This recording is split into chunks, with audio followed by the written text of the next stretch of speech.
सवारीचा घेतला पावला निया वाळवंटी तुझी सावली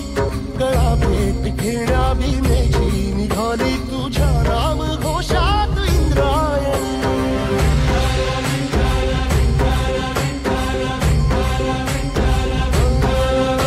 भिडे आसमंती ध्वजा वैष्णवांची उभी पंढरी आज नानावली तुझे नाव ओठी तुझे रूप ध्यानी जीवाला तुझी आस गा लागली